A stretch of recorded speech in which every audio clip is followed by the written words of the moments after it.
नमस्कार. आज आपण गोष्ट करणार आहोत एका अशा राजाची ज्यांनी फक्त लढाया नाही जिंकल्या तर लोकांच्या मनात स्वातंत्र्याची एक मशाल पेटवली. चला तर मग छत्रपती शिवाजी महाराजांच्या या अद्भुत जीवन प्रवासाला जवळून पाहूया.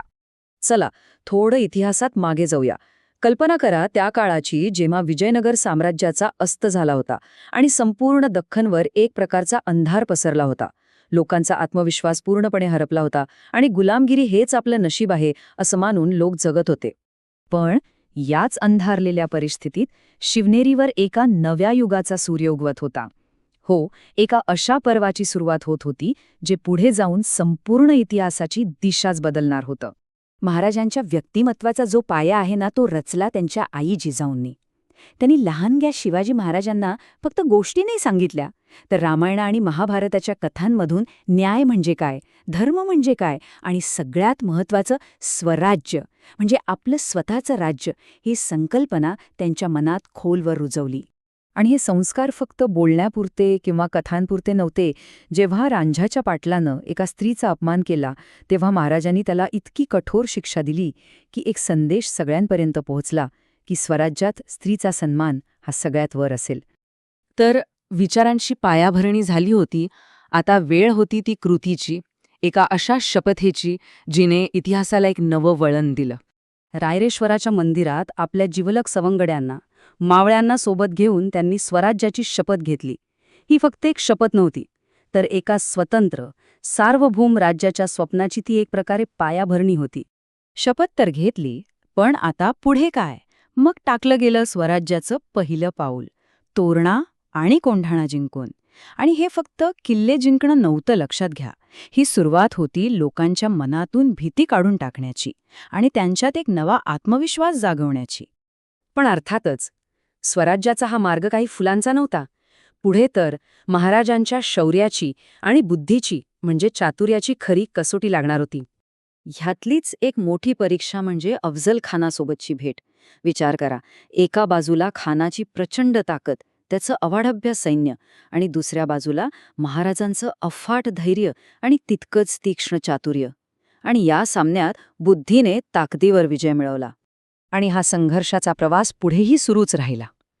पन्हाळगडाच्या वेढ्यातून धाडसाने सुटका, मग जयसिंहाशी तह, त्यानंतर तर आग्र्याच्या कैदेतून अशी काही सुटका झाली की आजही त्यावर विश्वास बसत नाही. आणि मग गमावलेले सर्व किल्ले एकामागून एक परत जिंकणं. हा सगळा प्रवास महाराजांच्या अतुलनीय धैर्याची आणि कधीही न डगमगणाऱ्या निश्चयाची गोष्ट सांगतो. महाराज फक्त एक महान योद्धे होते का? तर नाही. ते एक अत्यंत दूरदृष्टी असलेले प्रशासक सुद्धा होते. त्यांनी फक्त राज्य जिंकलं नाही, तर रयतेसाठी म्हणजे सामान्य लोकांसाठी एक आदर्श राज्य उभं केलं. त्यांनी काय केलं? तर शेतकऱ्यांवरचे अन्यायकारक कर कमी केले, सामान्य माणसाला मान सन्मान दिला आणि सगळ्यात महत्त्वाचं, समुद्राचं महत्त्व त्यांनी ओळखलं होतं. एक शक्तिशाली आरमार उभं केलं, कारण त्यांना पक्कं माहिती होतं की ज्याचं आरमार त्याचा समुद्र. इतकंच नाही तर अमावस्येच्या दिवशी मोहीम सुरू करून त्यांनी लोकांच्या मनातील अंधश्रद्धेवरही एक घाव घातला. त्यांच्या राज्याचा आत्मा होता सर्वधर्मसमभाव. म्हणजे काय? तर राज्यात सगळ्या धर्मांना समान आदर आणि संरक्षण. त्यांनी कधीही जातीपतीत भेद केला नाही, सगळ्यांना समान संधी दिली. आठवून पहा, कल्याणच्या सुभेदाराच्या सुनेला किती सन्मानाने त्यांनी परत पाठवलं. हा एक आदर्शच त्यांनी सर्वांसमोर ठेवला. आणि आता वेळ आली होती त्या एका क्षणाची, ज्यासाठी इतक्या वर्षांचा संघर्ष केला होता. तो संघर्ष आता एका सार्वभौम राज्याच्या रूपात पूर्णत्वाला जाणार होता. हे सोपं नव्हतं, कारण स्वराज्याचा विस्तार करताना महाराज एकाच वेळी मुघल, आदिलशाही, पोर्तुगीज आणि सिद्धी या 4 मोठ्या सत्तांशी लढत होते. हे त्यांच्या जबरदस्त सामरिक कौशल्याचं एक उत्तम उदाहरण आहे. आणि मग अखेर तो ऐतिहासिक क्षण उजाडला, रायगडावरचा राज्याभिषेक. कित्येक वर्षांचा तो संघर्ष, ते बलिदान, त्या सगळ्याचं चीज झालं. एका तेजस्वी क्षणात त्या संघर्षाचं रूपांतर एका स्वतंत्र आणि सार्वभौम राज्यात झालं. महाराजांनी जे स्वराज्याचं एक छोटंसं रोपटं लावलं होतं ना, त्याचं आता एका विशाल वटवृक्षात रूपांतर झालं होतं. आणि याच वटवृक्षाला पुढे मराठा साम्राज्य म्हणून ओळख मिळाली. आणि एक गोष्ट लक्षात ठेवली पाहिजे, हा फक्त तलवारीचा विजय नव्हता.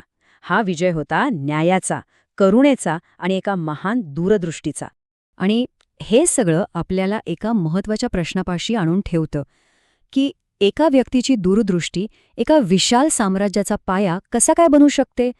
या प्रश्नाचं सर्वोत्तम उत्तर म्हणजे छत्रपती शिवाजी महाराजांचं आयुष्य, जे आजही इतक्या वर्षांनंतरही आपल्याला प्रेरणा देत राहतं.